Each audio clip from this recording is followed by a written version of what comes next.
Hello, welcome back. This is Bobby Lee Bitcoin, and welcome to the Bobby Lee Bitcoin podcast. And this week we have Wesley Gregg, the general manager of Gaudin Ford here in Las Vegas. So, welcome, Wesley, to the show. Bobby, thanks for having me on. This is an honor and super awesome. I'm really excited to be here. I've got a lot of questions for you. Yes. So it's going to be a fun one, I think. Excellent. So tell us about your background. I know you're the general manager of the Ford dealership, one of the largest Ford dealerships in Las Vegas and in the nation, right? Yeah, that's right. So I'm at Gaudin Ford, the general manager. We're a local car dealership, family owned and operated for 100 years. Wow. So when you really think in the context of life, you talk about Bitcoin, the evolution of money. We're always looking for ways to stay in front of what's next in our industry, whether it's the money side or the automotive side. So two big passions of mine: cryptocurrency and automotive. And it sounds like you've gone to cryptocurrency quite early, right? Tell us about that. What year did you get in, and does it relate to your role at the car dealership? Yeah, so technology has always just kind of been like a side project or an interest point for me. Yes. And so I got into cryptocurrency. It was 2015. It's actually a great story. I'm sitting in my office at the dealership. I've read up on it, kind of understand blockchain, understand cryptocurrency. But at that time, it was really like kind of dark web stuff, and it was kind of in the shadows. Really hadn't been brought to the forefront. And I was sitting in my office, and I was just about to pull the trigger to buy cryptocurrency for the first time. Old guy walks in, been at the dealership forever. Bill Nance comes in and goes, "What are you doing, boy?" I said, "Have you ever heard of cryptocurrency, Bitcoin?" Yeah. He's like, "No, tell me about it." So I tell him about it, and I won't belabor it. And he's like, "Boy, don't do that. Buy yourself some stocks like the rest of us."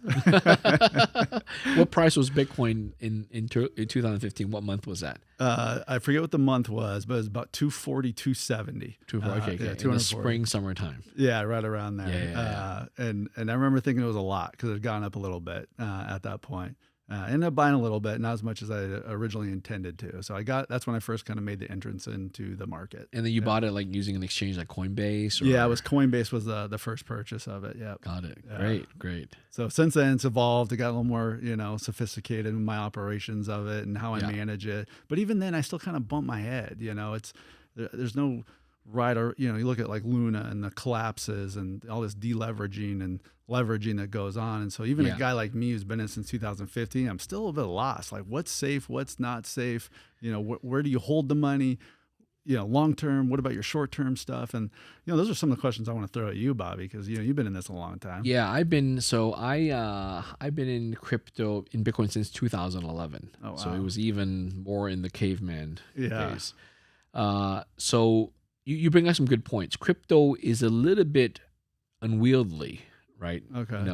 This year it's been around for Bitcoin's been around for 13, 14 years, and it's been a long journey, and it's evolved much more than Bitcoin, right? Back in the old days, it was just Bitcoin, and now you have all the other coins, the altcoins, what they call the shit coins. Yeah, there's thousands of these things. The other main chains and other blockchains, centralized, decentralized. You have the DeFi stuff, NFTs, and all that.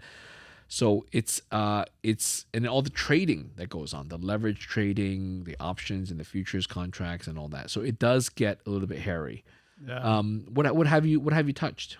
So primarily I stay centered on Bitcoin, Ethereum. Yeah. About a year ago, I started to get in and research into the kind of other layer one, coins and blockchains. Never gotten into the NFT. I get it. Not in its current application and use. Yeah. I think there's a place even in our organization for NFTs, at least that technology. I think right now people think NFT, JPEGs being sold online. Yeah. Like that's not the case, is it?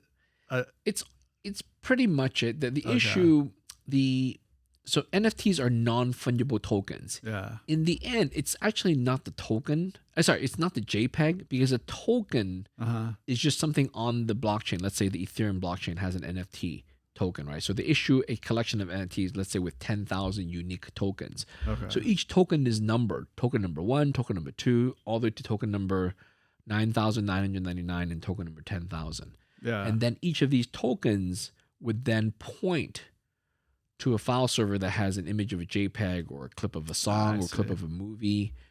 And they're saying we're trading these tokens that point to these JPEGs, and there's only one arrow that points to it, and that's the one you have. And supposedly you get some copyright, rights with it by owning the token that points to the JPEG. So it confers you the copyrights to it, so to speak. Yeah, so kind of like can you think of it like as like kind of like a custody? So like I own this token which is associated with this JPEG in the instance that we see today. The issue is tokens are unique and they're non-fungible. So if I have this token number 123 and you have token number 456, even though it's a single token, they're different.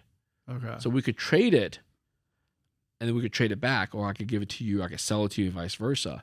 But then the underlying image that it points to the JPEG, as you know, digital information is easily copyable. So that JPEG image, anyone can copy and use and view. Yeah. So someone we don't even know can look at my sort of NFT JPEG image, quote unquote mine. Yeah. Right. They could look at it. They could put it on the screensaver. They could put it on the mobile phone as background art. Yep. In theory, I have copyrights to it. I could tell them not to use it, but in practice, a lot of people can access it. So it's a lot of bragging rights. Oh yeah, I have the token. That's why you points see to this image. Yeah, you think it's something like I should put in my portfolio of like blockchain crypto space, or where's personally, I think it's a different kind of investment than investing in crypto. So I'm a big Bitcoin person. Yeah. So I invest in Bitcoin.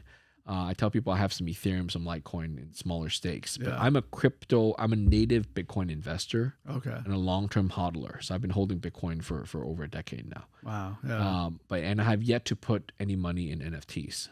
Yeah. I haven't so that just to give you perspective, right?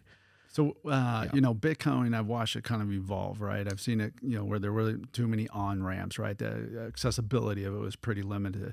Now you got places like big banks, Fidelity is an example. I've just recently read, like, they're coming on, going to offer it to the retail investors. Yeah. That's positive and encouraging.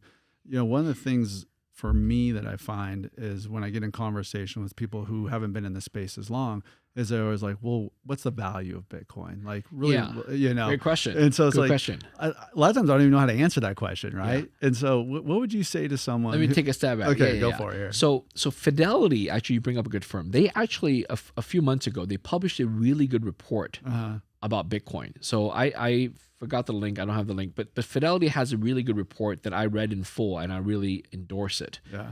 And the way they said it in there, to paraphrase a little bit, they call it a monetary good. Interesting. Never heard that. So think about all the goods, and so the world is made up of goods and services. Yeah. So we'll put the services aside. What are the goods in the world? So of course, cars. Sure. Cars are goods. Yeah. Right. So are laundry machines. Yeah. So are watches and phones.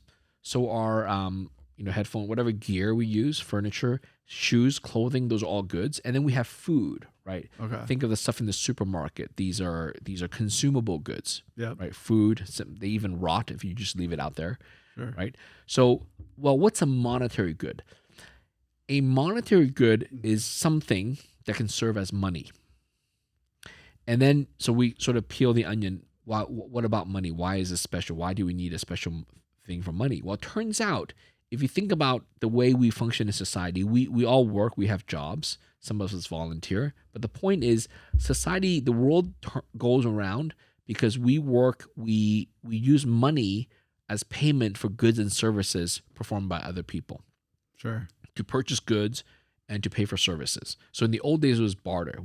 I'm sure you've heard of this conversation, from barter to money, and then the gold coins. It started with sticks and stones and seashells. Yeah, I always use the seashells. Yeah, exactly. So seashells. So we can just fast forward, and then gold coins, and then paper money, and then digital currency, and so on and so forth. But the key point in the Fidelity report is that a monetary good is something in the world that is best suited to serve as money. Well, why does something need to serve as money? It's because it turns out if we work, and most people work, right? Unless you're truly unemployed, right? Yeah. You earn money, you earn value from your work. The question is, do you want to trade it for something and spend it right away? Or do you only want to spend a partial amount of it and then save some rest for later use? Now, what I mean saving, you don't have to save 50%. You could save 10%. You could save 20%, or you save 1%, or save 100%. Sure. And for later use, it doesn't mean save it for 10 years. You could save it for end of the month to pay rent. You could save it for end of the year to go on vacation, or you could save it for 6 hours to pay for dinner. Yeah. Does that make sense? Yeah, that makes sense. I never thought of it that way. So money is very important, even though we think of money as these Benjamin Franklin bills or George Washington $1 bills in our pocket, or these days think of it plastic credit cards and Venmo and PayPal and stuff like that. Yeah. But money as a concept is very important to humanity because unless everything is free and unless we spend everything, we need to have money. And the point of money is to store the value, right? So you've generated value, you store it somewhere, and we don't want it to disappear. So imagine you work at your dealership, you get paid. Do you prefer to get paid in cars or paid in money? Money. Do you prefer to get paid in eggs or in money? Money. Why not cars and why not eggs? The flexibility that money provides. Exactly. Right? So let's say you earn whatever amount. Let's say you could earn 1 car a year or 2 cars a year. Yeah. Well, it's not a lot of flexibility because you can't chop up a car and pay for rent and pay for vacation. Yeah. Because if you chop up a car, then you've really ruined it. Sure. Right? Yeah. But okay, so eggs are good. So if they pay you like 2,000 eggs a day or 2,000 eggs a week, whatever. Well, is that good? Well, you can only eat like 12 eggs, let's say, a week. Yeah. So what about the rest, the other 1,978 eggs? What are you going to do with that? It's going to rot. Yeah. Do you have a refrigerator to store it? Not enough friends to distribute and barter with. Exactly. So eggs are fragile. Yeah. Even when you bring it home, some might crack, fall on the ground. So eggs aren't good either. So what's a good form of money? So it turns out the US dollar is good. And in the old days, gold was good. So the point about Bitcoin is that the way to convince people, let's get back to the question, is I tell people money is actually very important in society. And traditionally, fiat money, government money, the US dollar, or in Europe, it's the euro, Canadian dollar, Australian dollar, those served as money well. Yeah. But the problem is now we're seeing it this year, finally, inflation, right, this past year. So my point is that if there's inflation, it means your money is actually worth less over time. So if you earned $1,000 last year or 2 years ago, and you didn't spend it 2 years ago, good for you, you saved it. But if the $1,000 can go much less, it can purchase much less this year, then you're shortchanged Because of the inflation. because of inflation, Okay, gotcha. right? Aren't you short? Don't you feel shortchanged? Right, because I tell the classic story, right? Like 20, 30 years ago, back in the college days, right? $1,000 was a lot of money to me. Yeah. Right? And if I had saved it in the bank, with accumulated interest, with low interest, and now it's 1,200 or 1,500. And with inflation, I cannot nearly buy as much as it could 20 years ago. Yeah. So that's what suffers, right? That's why the US dollar is becoming less and less good as a monetary good.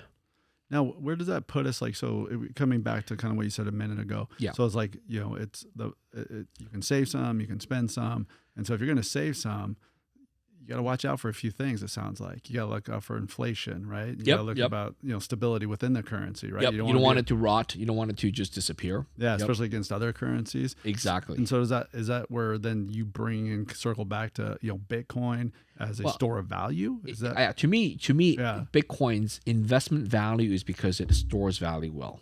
Okay. So in other words, the key aspect of Bitcoin is it's limited. There's only 21 million, and no one can issue more without the permission of people who hold it, right? And that's very key, right? Because why is it inflation in the U.S.? Why is it inflation in U.S. dollars? It's printing. It's because it's printing. They've been printing trillions and trillions and trillions. Yeah. Right. No wonder everybody's rich, right? Like in the 1980s, millionaires were truly millionaires. Yeah. Right. But these days, there's still people who are not millionaires, but there are a lot more millionaires than there were in 1980s. Yeah, interesting number, just right what you're talking about is in the automotive space.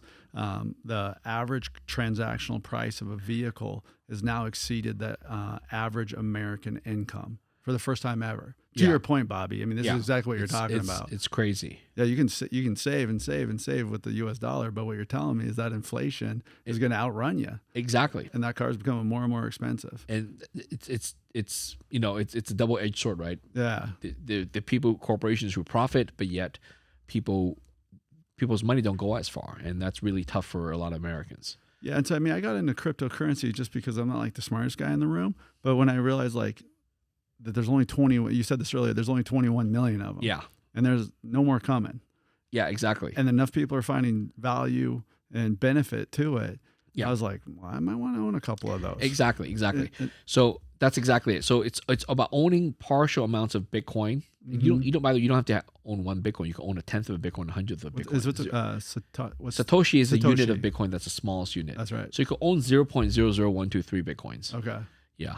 And to your point, not only is the Bitcoin itself rare, there's only 21 million, but the other great thing about Bitcoin is, I don't know if you travel a lot internationally, Bitcoin can actually travel globally very economically for free. Basically, it's a global transaction thing. It's like a free transfer. Is there anything like that that's comparable? Not in the traditional pre-crypto. No. So think about gold. Think about US dollars. Sure. If I were here, you and I are here in Las Vegas, or let's say you're at your Ford dealership, I'm at home, and I want to pay you to buy a new Ford, right? Traditionally, if I had to bring you gold, I have to bring it to you, or send a courier to bring it to you, and risk theft and loss and all that stuff. But if I have to write you a check or a cashier's check, I have to involve the bank. Go to the bank, get a cashier's check. I could bring cash over, same like gold. Or I could rely on a credit card, but you probably don't take credit card because the fees are so high. Yeah. Why are the fees so high? Because there's an intermediary company called the credit card company. They charge you 3 to 5%. Yeah. Right. That's why people don't buy cars. You might put a small down payment on a credit card, but not the full amount. Yeah. Right. So all these payment mechanisms, everyone has their finger in it, trying to take a cut. Yeah. So that actually, it's right. I've heard that before. I've researched it. Yeah, everybody's trying to, everybody pulls a little off the top, as they say. Yeah. Where are you at on like, interest bearing or yield bearing cryptocurrency accounts, right? Like, okay. Yeah. Where's that? What are you looking into recently? Tell me. So I actually was with Celsius at one point, and then BlockFi at one point. Okay. We all know what happened there. With Celsius, some collapse going on. Yeah. And luckily, I pulled my money out prior to that. Lucky you. Yeah, I did. A couple of my friends not so lucky. So I got all my money out. It's all secure and safe. Where's that kind of DeFi space running? Yeah. By the way, that's not all of DeFi, right? DeFi is a bigger topic. Yeah. But this specific topic about yield earning savings accounts for crypto. So this may not come as a surprise to my audience, but I'm actually not a fan. Oh, interesting. I'm actually not a fan. And let me tell you why. Yeah. Because there's no free lunch. Okay, so there's no free lunch. Yeah. And what I'm trying to say is, I'll just tell you from my perspective. I invest in Bitcoin to be greedy long term. Okay. Meaning I have my eyes on Bitcoin. I'm a technologist. I'm a computer science graduate, so I'm a software programming sort of nerd. Yeah. Right. My point is, I know Bitcoin. I've studied Bitcoin enough. I've been around with it long enough, over 11 years, almost coming up 12 years now, and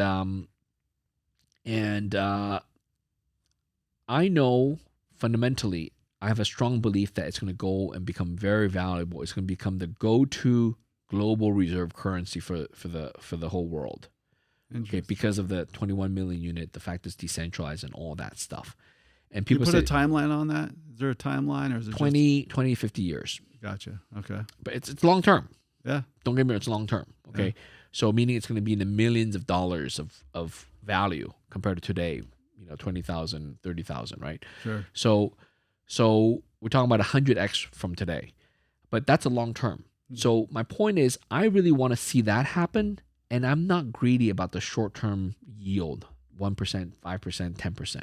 Because to me, when you surrender custody of your Bitcoin to those platforms that's promising you this yield, you really are surrendering your Bitcoins. You spend all this time and effort. So you don't own them. Well, technically you do. You own the rights to them. You own the rights to them, but it's in someone else's hand. Yeah. And if they screw up, which we've seen that. If they either intentionally screw up or unknowingly screw up, if they get robbed, if their scheme collapses, if their business goes bankrupt, then it's a bankruptcy court thing. Then you own something, then it's bankruptcy proceedings. You just own. Does that make sense? They owe you something, but they don't have it to give you. You got to chase it down. You got to sue them. Right. Spend money to do it. So that's why, if you're still holding your balance at Celsius, there's going to be lawsuits and stuff like that. You're going to be part of class action. The question, how many pennies you're going to get for your dollar? Yeah.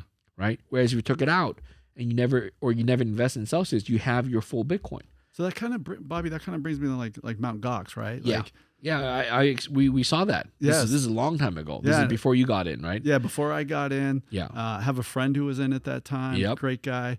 And there's rumblings that he might, get pennies on the dollar. Yeah. To your point. Okay, so let's look at that. So the exchange, Mount Gox, said he had it on. He owned it, right? My friend, he owned the Bitcoin at that time. He has title to it, Uh-huh. but doesn't mean that he has custody of it. Okay, so I'll give you an example. Yeah. Since you're a car guy. So let's say I go and buy a new car from your dealership. Okay. And I lend it to my cousin who's going to drive it down to Mexico. So I give him the car keys. Mm-hmm. The car is DMV registered to me. I'm paying for the insurance and all that. Yep. I have the title paperwork for the car. I've paid full for it. I'm not even, no loan, no nothing. No lien on it. I have the full paperwork for the car, right? The car title, right? I lend it to my cousin. Here are the keys. I might even keep a backup key. Yeah. And he's going to drive down to Mexico. He's going to drive all down to Mexico City, do his whole half a year or whatever. So I'm trusting him that he's going to bring it back in a good condition. That's still pristine, new, and resellable. But a lot of things can go wrong. Sure. The moment I give him the keys, he could get into a car accident in Las Vegas. He could get, all the things that can go wrong. Yeah. Before even crossing the border. And after you cross the border, all the things that can go wrong. Yeah. Theft, damage, blah, blah, blah. So my point is, when the car comes back 6 months from now, 6 months from now, in a bad shape, who owns a car? You do. I do. Yeah. But it's pennies on the dollar. Gotcha. So what's the solve? What's the solution? Like with crypto, the idea is you have to have self-custody, right? Okay. So not to, my company, Bally, we make wallets for self-custody, right? Yeah, I've got a couple, my kids. Exactly. The idea is my philosophy, again, I created this company to push this philosophy. I didn't develop this philosophy because I have this company, okay? My philosophy is, if you're going to invest in crypto, you better have full control and custody of your crypto. That kind of goes that not your keys, not your crypto. Exactly. You know about that phrase. That's a nerd term. But yes, exactly. Not your keys, not your Bitcoin. Not your keys, not your crypto. Okay. So you got to have your private keys. In Ballet, is that what that is? Yes. So essentially, yeah, of course, you've seen this. Your kids have it, right? Yeah. So we basically we allow people using this product that we sell. Okay. We allow normal people, you, your kids, your wife, your kids' grandparents. Yep. I don't care if it's young age or elderly. I don't care if you're a car dealership guy or if you work at a coffee shop, McDonald's, or if you're a professor of rocket science, right? Not everyone is a crypto nerd like myself. Yeah. But this product is for the everyday person, allowing people like you and everyone else to hold crypto in physical form in your hands, and that way no one else has custody except yourself. So this isn't sitting on an exchange. It's not, Correct. Can you hack That's this thing? Not that we know of. Okay. I mean, you gotta use quantum computers to hack it. Okay, not too many of those available to the average person. But so far, I mean, we've been had this product out for 3 years and never been a hack. Never been an issue. Never been a brute force hack. Yeah, I mean, my friend gave me 2 of them for my boys. Yeah. We put some money on there For birthday? For birthday, yeah. Excellent. Birthday. I think one was birthday and one was Christmas because the other Okay, one excellent. wanted one pretty bad. Oh, so we okay. ended up getting for him. Did you put the same amount of Bitcoins on both, or we did? Yeah, okay, we just did. to be fair, Just be fair. My daughter, unfortunately, hopefully she doesn't watch the podcast. She doesn't have one yet. Okay, get one for her. We'll get one for her. I will. Yeah. And it's funny because it sits in my closet right now, and I look at it every day. Yeah. Not kidding. It literally is just right in the good. console area. But it's fantastic, and I did some research on it because it's money. And when you think about my kids, like it's very serious to me. Yes, of course. And I was thoroughly impressed. I think it's a really unique product. Because it's storing it is going to be really important because you're starting to see some real vulnerable platforms that even and I'm a research bug, and I've researched, like we talked about Celsius. I researched that thing. I mean, I went deep, hours upon hours upon hours. Yeah. So much that I moved some serious money over there. And then, And luckily I got lucky and I got it out. And why did you get it out? Through more research, or? Yeah, it was kind of, the bull run was happening. We're getting towards the top, and it was starting to shake a little bit, in terms of valuation of Bitcoin. Yeah. And I noticed that there was a lot of leverage in the market, that there was all these, yield farming going on. Yeah, too much froth. Too much froth. And I got real conservative. I started to draw back, sell some, of the cryptocurrency, long-term holder as well. Smart. Just kind of just backed everything down and got super conservative. Yeah. But it's okay if you're going to do that, right? It's like, where do you take it from there? And that's where I'm struggling with. And that's why, your card is awesome. Some other wallets, systems that I use are great. But if you're wanting to, like, here's what I do, right? So I've got long-term holds, and then I also play the market. Yes. Right. For trading. And which is fine, but you have to know that it's two separate things. I don't even look at the other one, right? They just go on the card. Yes, and it just sits in the closet. Exactly. Right? Exactly. I'm not going to give my address, by the way. Maybe I'll move them into the safe. But it's like, where do you, if you're kind of in the market, you're right in the market, like, where do you pull back to? It's kind of like stocks, right? So like, you get in the high risk stocks, they're running hard, or some of those tech stocks are going great.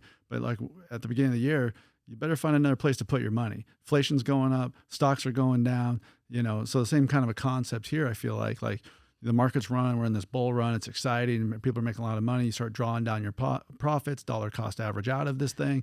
But where do you take it from there, right? Yeah. So this is the perennial question, right? So how do you time the market, right? So I don't have a good answer to that. Yeah. I think that's why it's, in some sense, it's easy to be a long-term investor in crypto. So if you really just think long-term, then you're just holding it. It's a lifelong generation kind of investment. Yeah. And surely over the decades, over the years, you're welcome to pull money off the table, but just do it in small increments, right? Always leave enough money on the table for the generation or two or three, right? For your kids and grandkids. So that's sort of my high level advice. What do you see Bitcoin as like the biggest blind spot or the biggest risk? Like what Satoshi Nakamoto, nobody knows who he is. That's not a risk at all. You don't see that? That's not a risk. I think the risk, there's an unconventional answer. I think the biggest risk of Bitcoin is education, and not enough people get to understand it. So spreading the knowledge of it. Spreading the knowledge. And this is why I wrote the book, right? The Promise of Bitcoin. Yeah. So I wrote the book because I have a passion for it, and also because empirically over the years, people come up to me, and as an industry leader, they ask me, "Hey, Bobby, where can I learn more about Bitcoin?" Sure. They know that I'm really passionate about it. They want to learn more and invest.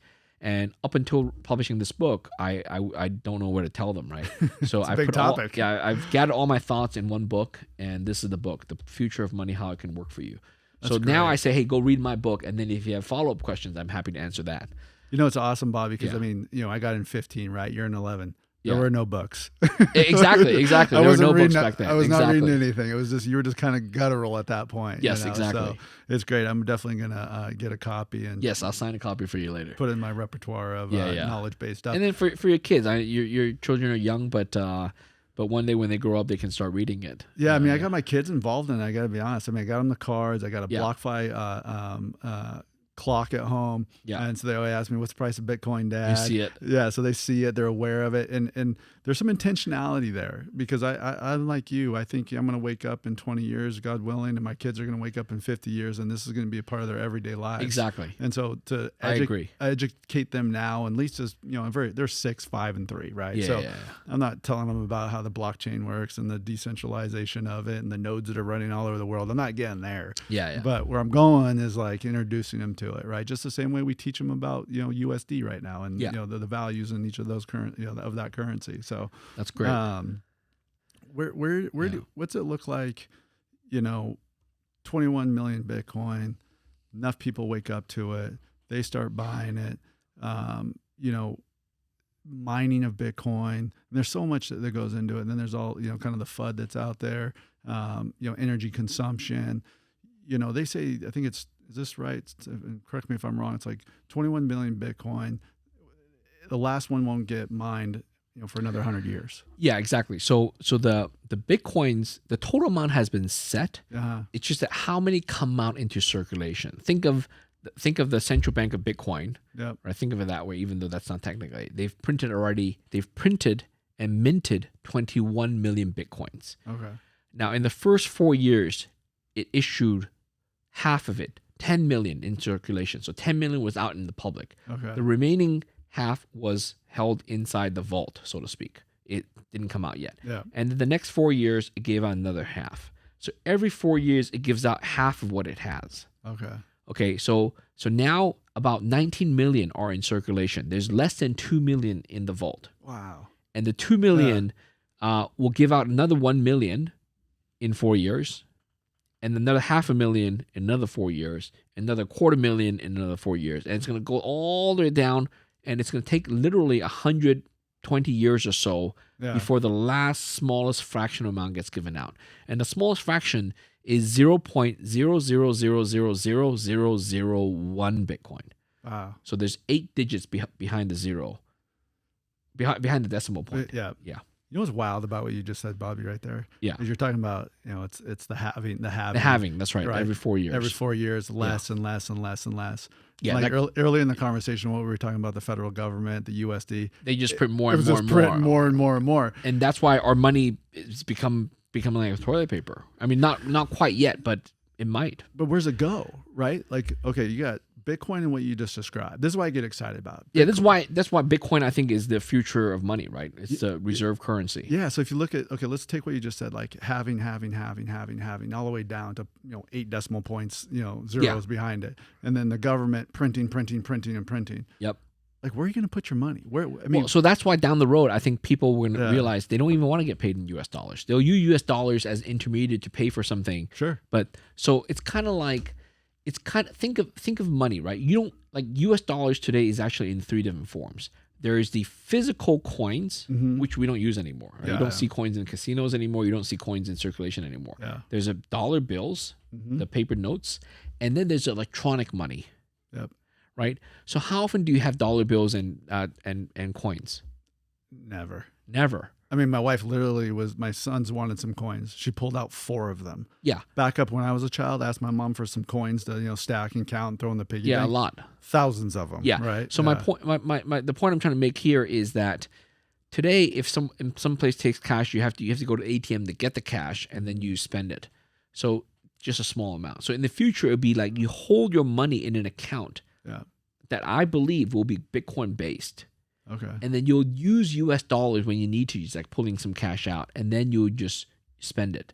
So you'll keep your value in Bitcoin. That way, if the dollar price depreciates, your core assets value is still rich, so to speak. It holds, and then you get that's why it's as a monetary good. It really holds its value. Yeah, and then you get on the global scale, right? I mean, you got the peso and the dollar and all the other currencies running around the world and they're all deflating. They're all getting less, worth less and less. Yeah, depreciating. They're depreciating, and it's kind of the tall midget scenario. It's like, who can prop up their dollar or their currency the best? The most. Yeah. Meanwhile, the whole thing's just going down. Exactly. That's what's happening. It's happening in slow motion. This is what's scary. Right? It's happening in such a slow motion that a lot of people don't feel it. Yeah. They don't see it. You really have to study it hard and really pay attention to know the decline. I mean, the dollar has declined more than half in the last 10, 20 years, the value, right? Yeah. So I remember the story is, these days, burgers at fancy restaurants are over $20.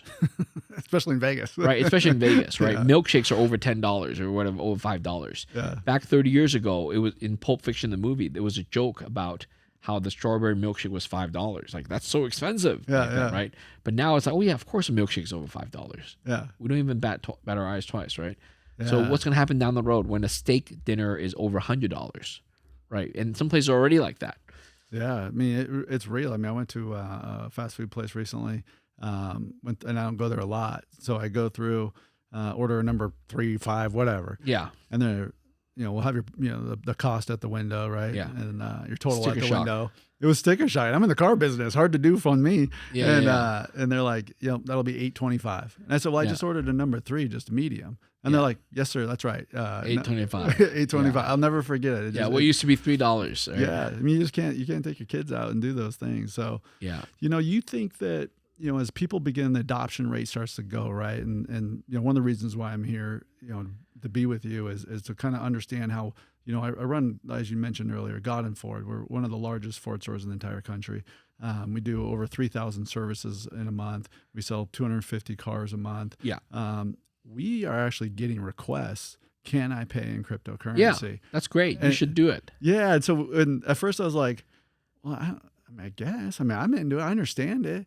And so I did the research on it, and then all of a sudden the demand starts coming. The demand starts coming. Oh, really? Okay. It really picked up, especially in the cycles of the cryptocurrency. Yeah. Kind of softened a little bit now. Yeah. In the bull market, it would happen, right? People want to pay. They get excited, right? Yeah. And they're the money's getting cheaper for them, and they want to spend it.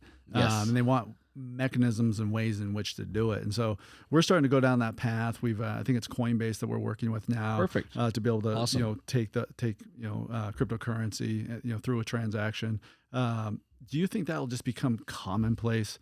Like, I think it will. I think especially in a free country like the US, I think business will be allowed to take cryptocurrency as payment. Yeah. Besides Coinbase Commerce, you could also use BitPay. So these are the two famous big name payment processors that would allow any business, I don't care if it's a mom and pop shop or a full corporation, to accept payments in Bitcoin. Because what they do is these payment processors will then accept the crypto on behalf of the customers, convert it to US dollars, and send the US dollars to your business so that your business is still a US dollar business with proper accounting and GAAP financials and all that stuff. Yeah, Bobby, you should have seen me in the room with our CFO and the owner of the company trying to explain how all this works. But they'll be fine. They'll still get paid in US dollars. Yeah, and it will settle back into US dollars for you. Yeah, and I think people didn't realize that, especially within our organization, we actually transact from Bitcoin over to USD. Exactly. And I said it's no different than when we take money from out of state. If someone from Canada wants to buy a vehicle from us, we're not going to stop them.